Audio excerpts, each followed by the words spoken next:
Hello friends, इस video में हम पढ़ने वाले हैं D triple S B TGT maths के कर्व ट्रेसिंग से जितने भी पीवाई क्यूज आज तक आए हुए हैं।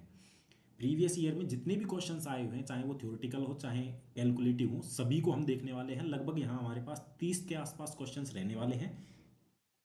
तो आइए हम शुरू करते हैं। यदि आपको कर्व ट्रेसिंग पढ़ना है हिंदी मीडियम में, तो इसी चैनल पे एक स्पेशल प्लेलिस्ट बनाई हुई है, D triple S B T G T maths Hindi medium नाम से, तो उसमें आप पढ़ सकते हैं। तो आइए हम शुरू करते हैं। हमारा पहला क्वेश्चन देखते हैं। पहला क्वेश्चन है कि वक्र जो एक वितरण के होते हैं तथा केंद्रीय मूल के दोनों ओर सममित रूप से घटते हुए जाते हैं, इनको कहा जाता है। जैसे हमारे पास ये है क्वेश्चन नंबर फर्स्ट। अब देखिए, इसमें बोल रखा है एक तो सममित, साथ ही घटता हुआ। तो ये कैसा होगा? अब ऑप्शंस में देखेंगे, असममित नहीं, यू आकार का, बेहद असममित, डी सममित घटता हुआ, बिल्कुल डी हमारा एग्जैक्ट आंसर हो जाएगा। आइए अब हम क्वेश्चन नंबर सेकंड को देखते हैं कि देखिए, वक्र एक्स स्क्वायर, सेकंड क्वेश्चन क्या है हमारा, वक्र x square plus y is equal to zero सममित होता है। किसके सापेक्ष सममित होता है? अब देखिए, ऑप्शंस हम बाद में देखेंगे। हम क्या जानते हैं कि यदि समीकरण में x की सभी पावर सम होंगी तो वह y x के सापेक्ष सममित होगा, और इसमें देखिए x की सभी पावर सम है, इसलिए क्या होगा, y x के सापेक्ष सममित ये हो जाएगा। अब आइए, हमारा नेक्स्ट क्वेश्चन है question number three. Third question क्या बोलता है कि वक्र एक्स वाई बराबर 15 सममित है। चार ऑप्शन दिए हुए हैं। अब देखिए, इस क्वेश्चन में क्या है कि x की जगह y कर दें, y की जगह x कर दें तो नो चेंज आ रहा है, इसलिए क्या होगा, y बराबर x के सापेक्ष सममित हो जाएगा, इसलिए ऑप्शन नंबर बी हमारा करेक्ट हो जाएगा। ठीक है। अब देखिए क्वेश्चन नंबर फोर्थ कि अनंत स्पर्शियां वक्र के किस बिंदु पर स्पर्श करती हैं, या बोल दें कि कितने बिंदुओं पर स्पर्श करती हैं। तो इसका नाम ही अनंत स्पर्शी है, मतलब ये अनंत पर स्पर्श करने वाली रेखा को ही हम क्या कहते हैं, अनंत स्पर्शी, इसलिए इसका आंसर हो जाएगा अनंत। देखो, थ्योरेटिकल क्वेश्चन इस प्रकार के आते हैं इसमें। अभी कैलकुलेटिव भी आएंगे, तब आपको इस जो खाली जगह दिख रही है आपको, इसमें सोल्व करवाए जाएंगे। अब जैसे फिफ्थ क्वेश्चन है कि वक्र y बराबर एफ एक्स का हल को क्या कहा जाता है। फलनीय वक्र, बिटमैन वक्र, हल वक्र और बहुपद वक्र। जैसे मान लीजिए कि फलन आपके पास कुछ भी है, y बराबर एफ एक्स आपके पास फलन है, x के जो भी मान रखते जाएंगे हमें y के मान मिलते जाएंगे, और उनको हम कैसे दर्शाते हैं, एक वक्र में दर्शाते हैं ऐसे। तो इसको क्या कहते हैं, इसके हल बोलते हैं, तो इसको हल वक्र हम कहेंगे। ठीक है। तो ये हमारा क्वेश्चन नंबर फिफ्थ का क्या आंसर हो जाएगा, सी। अब आइए question number sixth. Sixth question हमारा क्या कहता है कि जो चरघातांकी रूप का वक्र किस आकृति का होता है। ठीक है। जिस चरघातांकी क्या होता है, ई की पावर एक्स टाइप, इसका ग्राफ कैसा होता है, इस तरीके का होता है ना। तो ये इसमें जे एस टी डब्ल्यू में किस टाइप का दिख रहा है आपको, जे टाइप का दिख रहा है, इसलिए इसका आंसर हमारा हो जाएगा बी। अब देखिए क्वेश्चन नंबर हमारे पास आता है सात कि वक्र x y cube minus y x cube is equal to two के बिंदु वन माइनस वन पर स्पर्श रेखा की ढाल बताइए। ठीक है। अब हम जानते हैं कि स्पर्श रेखा की ढाल होती क्या है, D Y by D x होती है ना। ठीक है। D Y by D x अब इसमें से निकालें हम, हमारा क्वेश्चन क्या है, x y cube minus y x cube is equal to two. अब देखिए, इसको अगर y बराबर एफ एक्स की फॉर्म में हम कर पाए तो इसका सीधा d Y by D x हम निकाल लेंगे, लेकिन ये क्या है, इम्प्लीसिट फंक्शन है, मतलब ये एफ एक्स वाई बराबर जीरो टाइप का है, मतलब y बराबर एफ एक्स टाइप में हम नहीं इसको कर पा रहे हैं, ऐसे नहीं कर पा रहे हैं ना। तो अब इसको हल कैसे करेंगे, अब एफ एक्स वाई है, अब इसका हमें क्या यहाँ से क्या निकालना है, D Y by D x निकालना है। तो इसका फॉर्मूला होता है सीधा, क्या फॉर्मूला होता है, D Y by D x is equal to minus del f upon del x upon del f upon del y. ये हमारा क्या होता है, फॉर्मूला होता है सीधा। ये फॉर्मूला होता है ऐसे फंक्शन जिनको हम y बराबर एफ एक्स में ना लिख पाए, या ऐसे फंक्शन जो होंगे इनका d Y by D x यदि हम निकालेंगे तो ऐसे निकालते हैं, minus del f upon del x upon del f upon del y. तो आइए इसको हम हल करते हैं। जैसे ही हम इसको हल करने जाएंगे ना, देखो हमारा फंक्शन क्या है, x y cube minus y x cube minus two बराबर जीरो टाइप का है, तो एफ एक्स वाई हो गया ये, एफ एक्स वाई बराबर दिस। तो अब क्या है हमारा formula, del f upon del x, एक बार एक्स के सापेक्ष पार्शियल डेरिवेटिव, वाई के सापेक्ष पार्शियल डेरिवेटिव माइनस करके इसको कर देंगे। जैसे हम करने जाएंगे तो देखो, पहले एक्स के सापेक्ष करेंगे पार्शियल डेरिवेटिव, तो ये क्या आ जाएगा, Y cube minus 3x² Y, ये आ गया del f upon del x, and del f upon del y क्या आएगा, del f upon del y आएगा 3x² माइनस एक्स क्यूब, इसका तो जीरो हो जाएगा ना कांस्टेंट टर्म का, ये हो गई। तो अब क्या आएगा, dy बाई डी एक्स कैसे निकलेगा, minus del f upon del x y cube minus 3x² y upon del f upon del y 3xy² minus x cube, ठीक है, 3xy² माइनस एक्स क्यूब, ये आ गया। अब किस पॉइंट पर हमसे पूछा है, हमसे पूछा गया है 1 एंड -1 पर, ठीक है। अब रख दो वैल्यू 1 एंड -1, जैसे ही हम रखेंगे तो -1, 1 एंड -1 है ना, तो ये -1 माइनस एंड ये +3 हो जाएगा, तो ये क्या हो गया अपॉन 3 इंटू 1 -1, तो ये क्या वैल्यू आएगी हमारे पास, यहाँ से क्या बचेगा 2, -2 अपॉन 2 बराबर -1 आंसर। तो स्पर्श रेखा की जो ढाल होती है वो dy बाई डी एक्स होती है, ठीक है।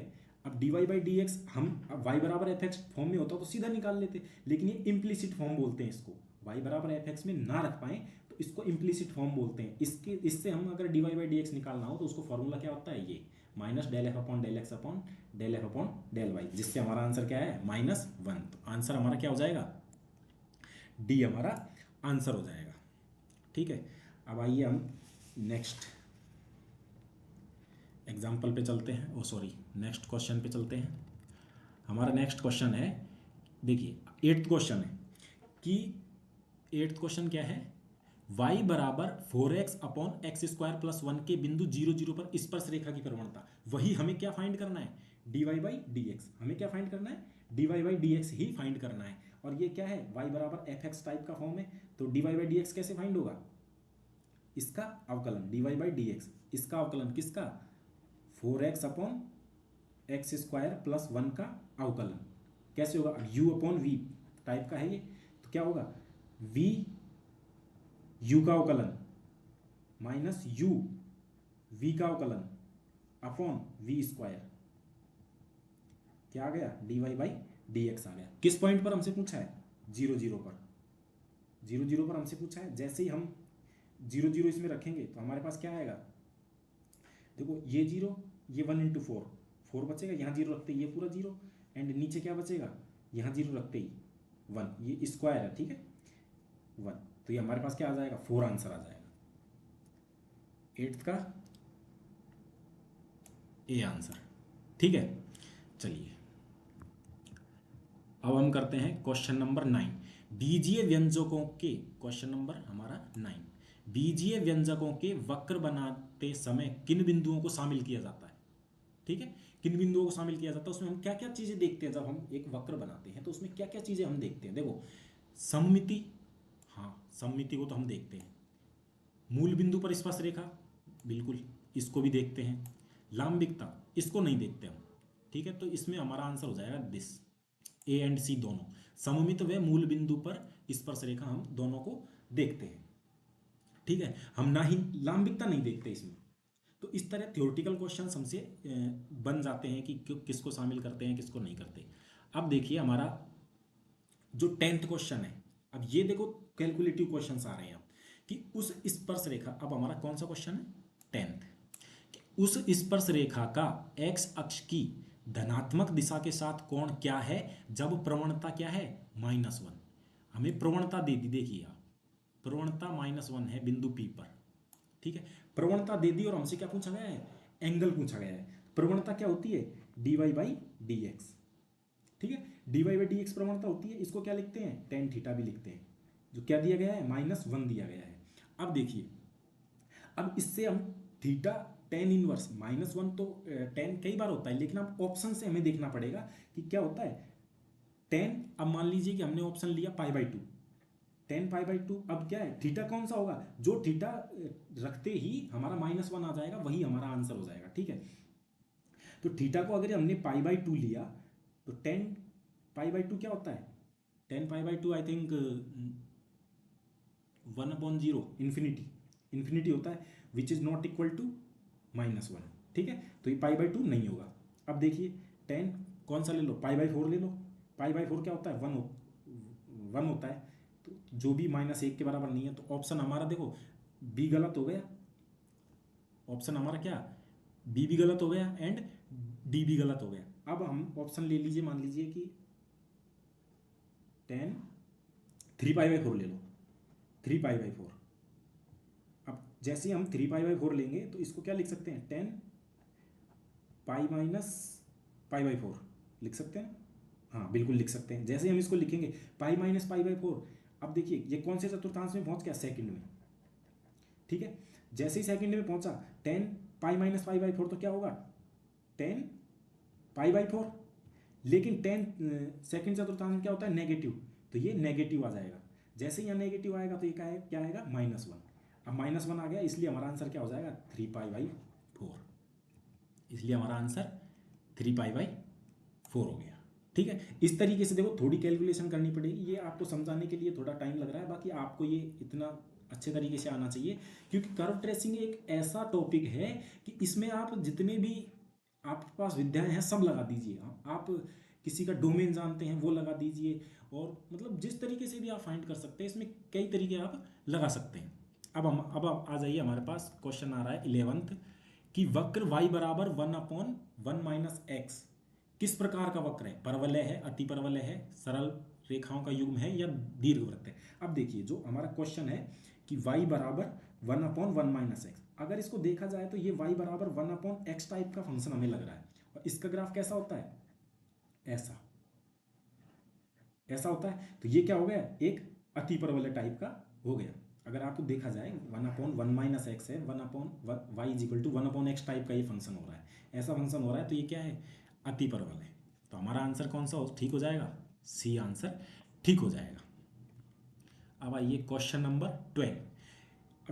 क्वेश्चन नंबर 12 जब आप पढ़ेंगे तो देखिए कि यदि वक्र के समीकरण में y की सभी घातें सम हैं तो किस अक्ष के सापेक्ष सममित होगा, ये देखिए ए वाई एक्स के नाम एक्स अक्ष के प्रति सममित रहेगा। ठीक है, तो हमारा क्वेश्चन नंबर 12 में बी ऑप्शन करेक्ट हो गया।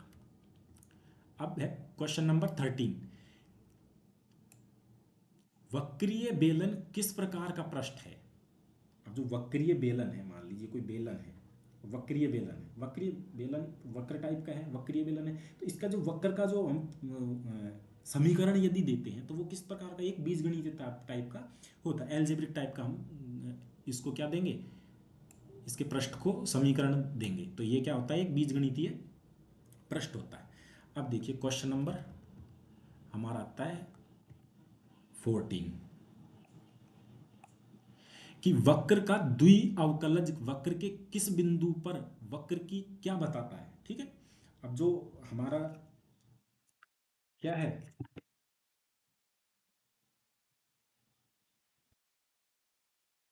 सेकंड डेरिवेटिव जो है ये वक्र की क्या बताता है, ये वक्र की अवतलता बताता है। यदि देखो y डबल डैश अगर ग्रेटर देन 0 हुआ तो ये क्या हो जाएगा, ऊपर की ओर अवतल, मतलब ऊपर की ओर अवतल। ठीक है, और यदि y double dash is less then 0 हो गया तो ये हो जाएगा हमारा नीचे की ओर अवतल, मतलब ऐसा हो जाए। ठीक है, तो इसलिए ये क्या, y डबल डैश क्या बताता है, हमें अवतलता बताता है। तो हमारा क्या हो जाएगा, सही ऑप्शन नंबर ए करेक्ट हो जाएगा।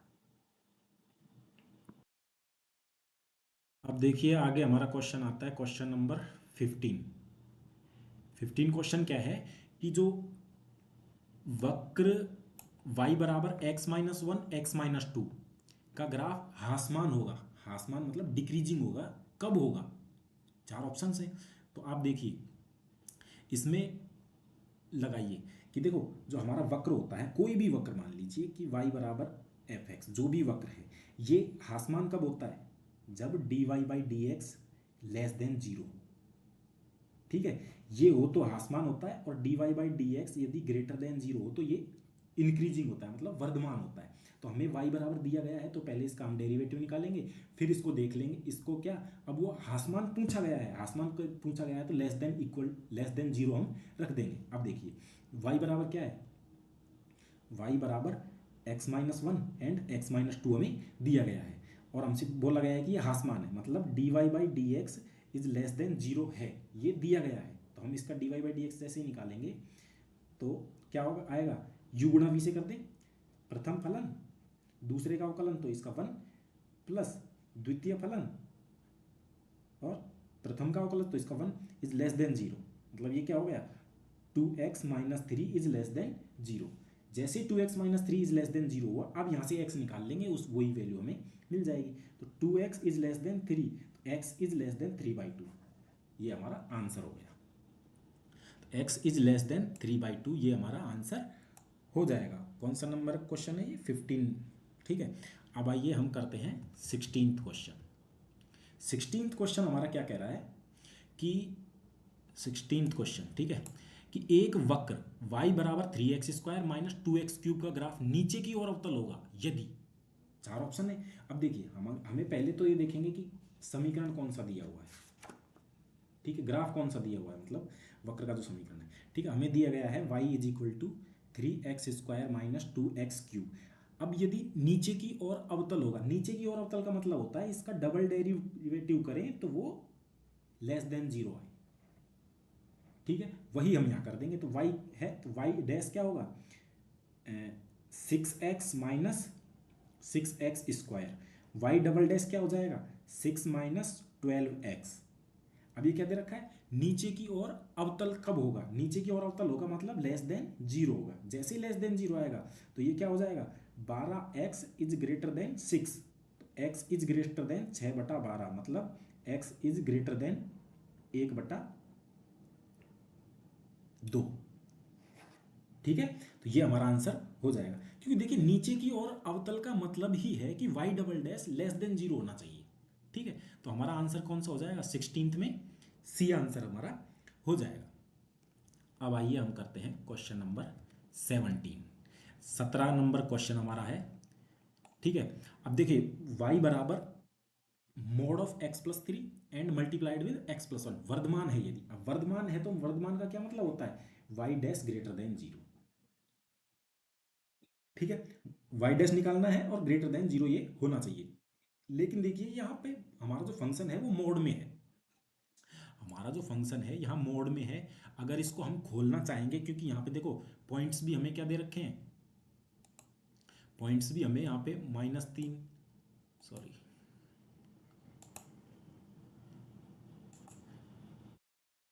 पॉइंट्स भी देखो -3, -2 एंड -5/2, -2 से बड़ा, -3 से छोटा, इस तरह के पॉइंट दे रखे। तो हम क्या करेंगे, तो ऑप्शंस में कोई एक पॉइंट बीच में से ले लेंगे, अगर वो सेटिस्फाई ये नहीं कर रहा है उसको डिस्कार्ड हम कर देंगे। नंबर ऑप्शन डी लेते हैं। तो ऑप्शन डी में क्या है, x is less than -3 and x is greater than -2। मान लीजिए -3 से छोटी वैल्यूज के लिए, ठीक है, -3 से छोटी वैल्यूज के लिए हम लेते हैं। तो हमारा जो फंक्शन क्या होगा, y बराबर -3 से छोटी है तो -4 अगर ले लेंगे तो ये क्या हो जाएगा, ये हो जाएगा नेगेटिव। ठीक है, और ये हमारा नेगेटिव हो जाएगा। जैसे ही ये नेगेटिव होगा तब इसका हम क्या निकालें, मान लीजिए y डबल डैश निकालेंगे। y डबल डैश निकालेंगे तो क्या क्या होगा, ये माइनस u गुणा v से करेंगे ना, तो 2x, इसका एक बार x+3 बच होगा, इसका 1 से मल्टीप्लाई x+3 बचेगा, एक बार माइनस में x माइनस x+1 बचेगा, तो ये x माइनस ये बच जाएगा। ये क्या हो गया, -2x+2। अब x -3 से छोटा है, मतलब मान लीजिए कि -4 है। अगर -4 हमने यहाँ रखा तो -8 + 2 कितना हो जाएगा, 6, माइनस का माइनस माइनस प्लस, तो ये क्या हो जाएगा, ग्रेटर देन जीरो हो जाएगा। For all x is less than -3, greater than zero आ गया। और हमसे क्या पूछा, वर्धमान पूछा है, तो ये एक तो हमारा ये 3 से छोटी वैल्यू तो सही है। अब क्या आएगा, x ग्रेटर देन -2 जब लेंगे, ठीक है, -2 से बड़ी लेंगे तो हम क्या आएगा, मतलब -2 से बड़ी जैसे ही लेंगे तो हमारा y क्या है, x+3 एंड x+1। ठीक है, -2 से बड़ी जैसे ही हम लेंगे तो हमारे पास जो वैल्यू निकल के आएगी, ये क्या निकल के आएगी, y बराबर, ये तो पॉजिटिव होगा, इसी पे चेक करना है, इसी पे पॉजिटिव निकल आया, बाकी बाहर का तो है ही। अब देखिए इसका जैसे ही वाई डैश करेंगे तो ये क्या हो जाएगा 2x+4, तो जो कि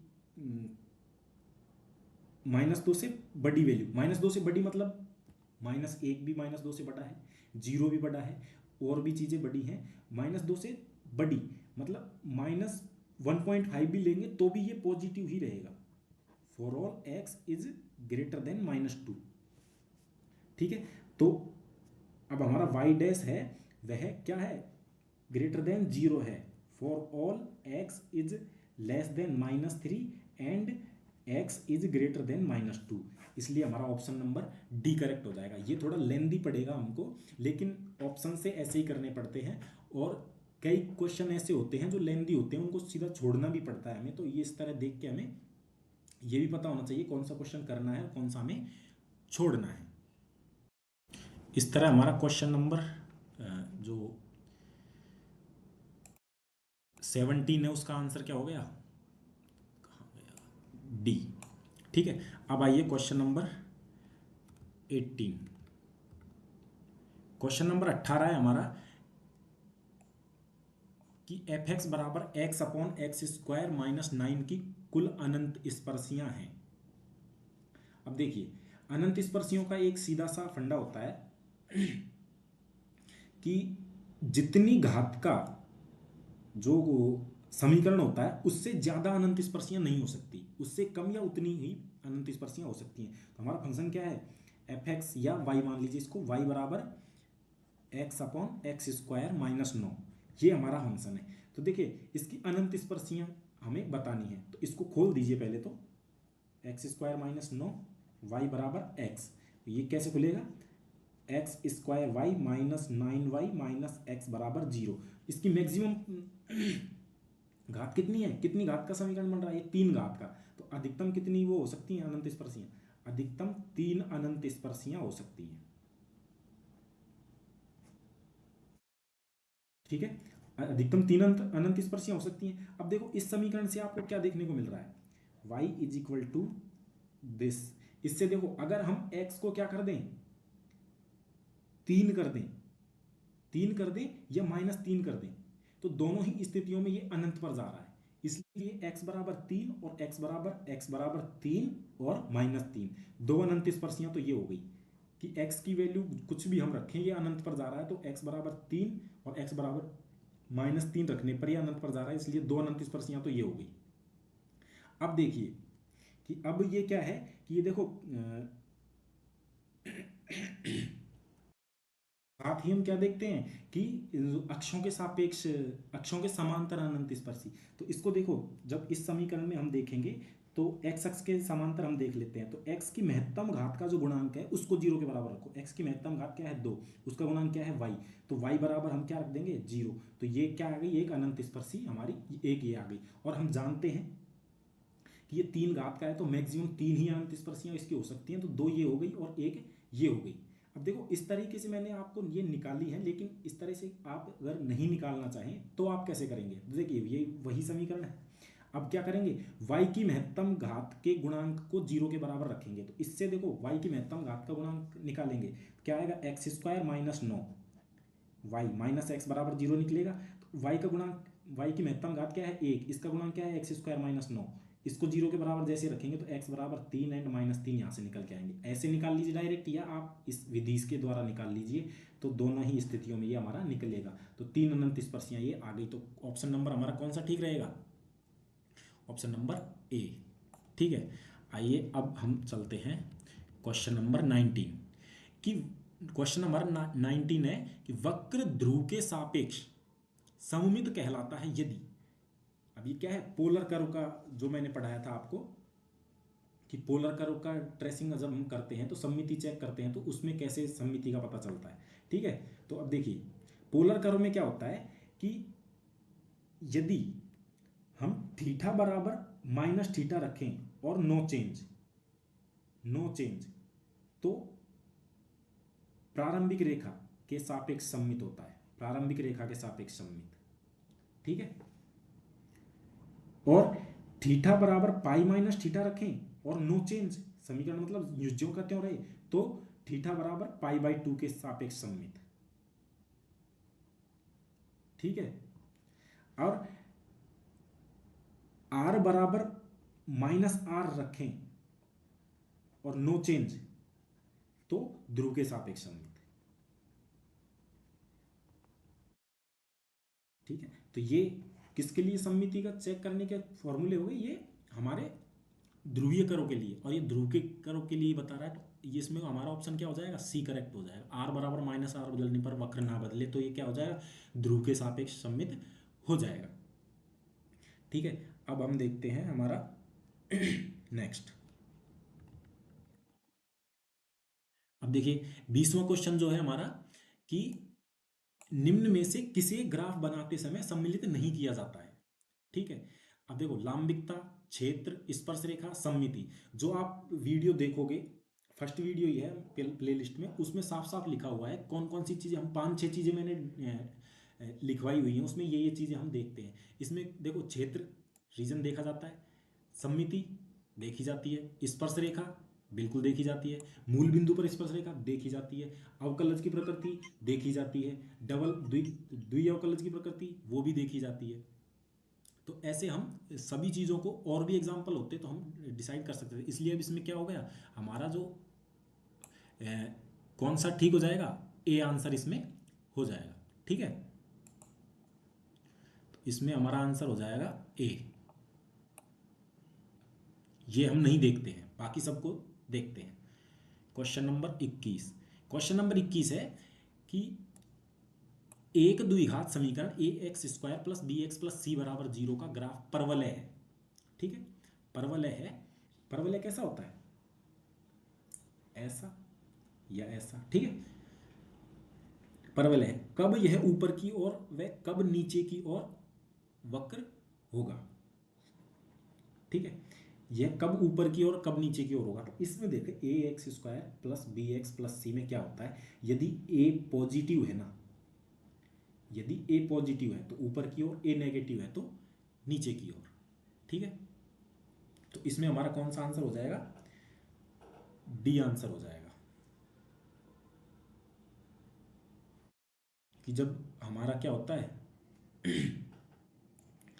ए पॉजिटिव होता है तो ऊपर की ओर खुला होता है इसका मुंह, और ए नेगेटिव होता है तो नीचे की ओर खुला रहता है। अब देखिए, अब हमारे सामने क्वेश्चन है कि ग्राफ आर बराबर ए 1 + sin θ सममित है। अब देखिए ये आर थीटा में है, मतलब ध्रुवीय समीकरण है। ध्रुवीय समीकरण में अब हमसे सममिति पूछी गई है। समीकरण क्या है हमारे पास, r = a 1 + sin θ। अगर यदि आपको ये कार्डियोइड का समीकरण होता है, अगर आपको इसका डायग्राम पता है तो ये इस टाइप का होता है, और नहीं भी पता है कोई दिक्कत नहीं है। आइए हम तो जो हमारा मेथड है उसी से करेंगे। हमारा मेथड क्या था कि थीटा बराबर -θ पर नो चेंज, तो प्रारंभिक रेखा, प्रारंभिक रेखा कौन सी होती है, एक्स अक्ष वाली, एंड थीटा बराबर π-θ नो चेंज, तो थीटा बराबर π/2 के सापेक्ष सममित। ठीक है, तो हम क्या करेंगे, थीटा बराबर -θ रखेंगे पहले। तो जैसे ही थीटा बराबर हमने क्या रखा, -θ, तो ये साइन क्या करता है, माइनस को बाहर निकाल देता है, तो वो चेंज इसमें हो जाएगा, मतलब नो चेंज वाली कंडीशन नहीं मिलेगी। लेकिन जैसे ही हम थीटा बराबर π-θ रखेंगे, रखिए r बराबर a 1 + sin π-θ, जैसे रखेंगे तो देखिए अब साइन जो होता है, π-θ का मतलब क्या हो गया, पाई यहाँ होता है एंगल, π-θ का मतलब हो गया first second quadrant. Second quadrant में साइन क्या होता है, पॉजिटिव, इसलिए साइन π-θ क्या होता है, साइन थीटा ही, साइन π-θ साइन थीटा ही होता है। इसलिए क्या आ जाएगा, बराबर a 1 + sin θ, no change, no change, तो ये क्या हो जाएगा, थीटा बराबर π/2 के सापेक्ष सममित हो जाएगा। ठीक है, तो ये क्या होगा, और थीटा बराबर π/2 को क्या क्या बोलेंगे, देखो, और थीटा बराबर π/2 का मतलब क्या हो गया, थीटा बराबर π/2 मतलब ये रेखा, और ये क्या है, y अक्ष है। इसलिए हमारा ऑप्शन नंबर बी करेक्ट हो गया। अब चलिए क्वेश्चन नंबर 22, यदि एक फलन ए बी पर परिभाषित यदि एक फलन ए बी पर परिभाषित है तथा द्वि अवकलनीय है, तब यह ऊपर की ओर अवतल कहलाता है। ये तो बिल्कुल थ्योरी से सीधा उठ के आया है। ऊपर की ओर अवतल कब कहलाता है? जब F double dash is greater than zero. ऊपर की ओर अवतल, हाँ ठीक है, F double dash x is greater than zero हो जाएगा, ठीक है। और जब नीचे की ओर अवतल, देखो ऊपर की ओर अवतल का मतलब होता है कि इस तरीके से ऊपर की ओर अवतल, ये कब होता है? F double dash greater than zero. और नीचे की ओर अवतल का मतलब होता है कि ऐसे, ठीक है, ये कब होता है? F double dash less than zero. अब आइए हमारा नेक्स्ट 23 कि वक्र के 23 हमारा क्वेश्चन है। वक्र के y बराबर x square plus 3x plus 2 बिंदु -2 0 पर अभिलंब की प्रवणता। देखिए एक सीधा सा फॉर्मूला क्या, एक कंडीशन होती है कि स्पर्श रेखा की प्रवणता, स्पर्श रेखा की स्पर्श रेखा की प्रवणता गुणा अभिलंब की प्रवणता,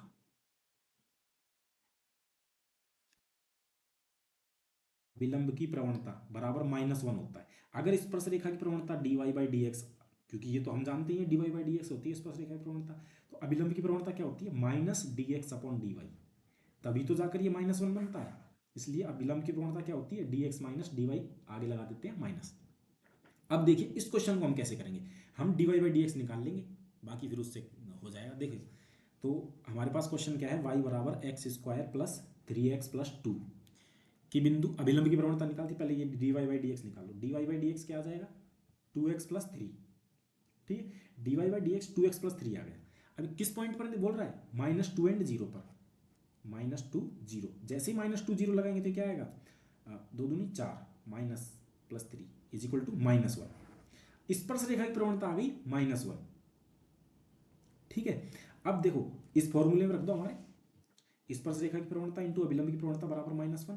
स्पर्श रेखा की प्रवणता क्या है? -1 इंटू अभिलंब की प्रवणता बराबर -1 आना चाहिए। तो अभिलंब की प्रवणता क्या होगी? अभिलंब की प्रवणता बराबर 1 आ जाएगी ना, क्योंकि -1 में क्या मल्टीप्लाई करें कि -1 आए, तो 1 मल्टीप्लाई करेंगे तो अभिलंब की प्रवणता क्या आ जाएगी? 1। इस तरह आंसर हमारा हो जाएगा बी, ठीक है। अब चलिए 24th क्वेश्चन का ग्राफ सममित है। अब देखिए सीधा सा क्वेश्चन है कि जो एफ एक्स बराबर हमारा क्या है, 24 क्वेश्चन,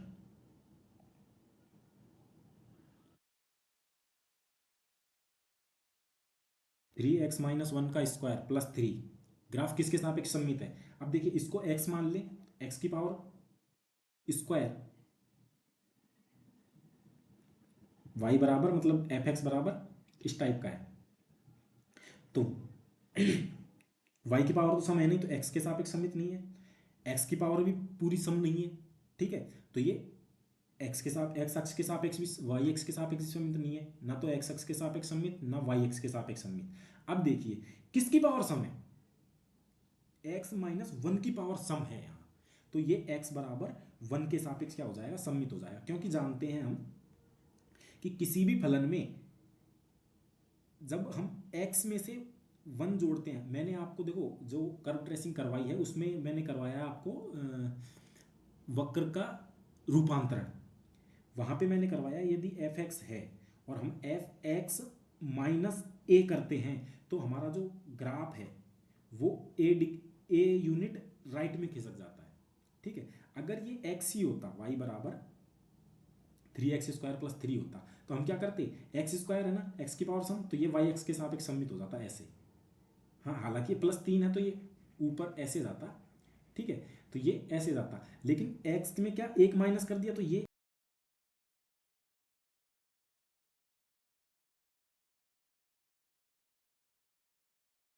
के सापेक्ष सममित हो जाएगा। जब आप ग्राफों का रूपांतरण पढ़ा है, लास्ट पेज पढ़ाया है मैंने कर्व ट्रेसिंग का, तो लास्ट पेज में आप देखना वहां पे बना हुआ है कि ये क्या है, एफ एक्स है ये तो, लेकिन एफ एक्स में क्या किया है, एफ एक्स माइनस वन है एक्चुअल में देखा जाए तो। ये जो हमारा एक्स माइनस वन है, एक्स माइनस वन है मतलब एक यूनिट। और हम जानते हैं कि एक्स स्क्वायर ग्राफ तो ऐसा ही होता है, एक, तो एक्स बराबर एक के सापेक्ष ये सम्मित हो जाएगा। ठीक है, तो ये एक्स बराबर एक के प्रति सम्मित हो जाएगा। 25वां है, यदि x प्लस वाई बराबर 5 और वाई स्क्वायर बराबर 12x के लंबवत हैं, यदि ये दोनों लंबवत हैं तो k का मान क्या होगा। ठीक है, तो ये दोनों लंबवत हैं तो मतलब इनसे क्या निकालेंगे हम, dy बाई डी एक्स। और ये लंबवत हैं, दोनों का जो मल्टीप्लाई करेंगे तो -1 आना चाहिए। इसको कैसे करेंगे, क्योंकि देखो जो फर्स्ट समीकरण हमें दिया गया है x प्लस वाई बराबर के, पहला तो क्या हो गया x प्लस वाई बराबर के, पहला हो गया। सेकंड क्या है, वाई स्क्वायर बराबर 12x। तो हम क्या करेंगे, किसी भी एक से dy बाई डी एक्स निकाल लेंगे, और एक दूसरे क्या है, लंबवत है, तो उसकी स्पर्श रेखा की प्रवणता जो होगी, इसकी स्पर्श रेखा की प्रवणता मल्टीप्लाई करते ही -1 आना चाहिए। तो देखो dy बाई डी एक्स हम, क्योंकि यहाँ तो k है तो k का भी हमें पता नहीं है, तो हम क्या करेंगे, इससे dy बाई डी एक्स निकालेंगे, इससे dy बाई डी एक्स निकालेंगे, दोनों को मल्टीप्लाई करेंगे और -1 आना चाहिए। तो देखो पहले इससे निकाल लो, 2y वाई डैश बराबर 12, तो वाई डैश क्या आ गया, 6/y आ गया। अब जब ये रेखा इस रेखा मतलब सॉरी ये वक्र इस वक्र के लंबवत है और दोनों क्या कर रहे हैं, दो लंबवत हैं, तो इसकी जो प्रवणता होगी, इसकी प्रवणता क्या क्या होगा, दोनों मल्टीप्लाई करें तो -1, मतलब इसकी इसकी प्रवणता क्या होगी, एक की प्रवणता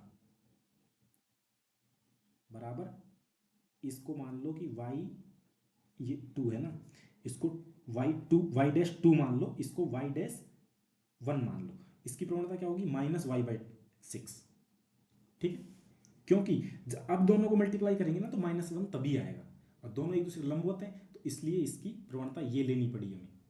जैसे ये ली, अब इससे dy बाई डी एक्स निकालेंगे, जैसे इससे dy बाई डी एक्स निकालते हैं, dy बाई डी एक्स, तो इसका इसका जब डेरिवेटिव करते हैं तो 1 plus d Y by D x बराबर, ये कांस्टेंट है तो ये क्या होगा, 0, तो d Y by D x बराबर -1 आएगा। ठीक है, इससे -1 आया, अब ये और ये दोनों को इक्वल रख देंगे तो क्या होगा, -1 बराबर y/6, माइनस से माइनस कट गया, y बराबर 6 आ गया। ठीक है, जब y बराबर 6 आ गया,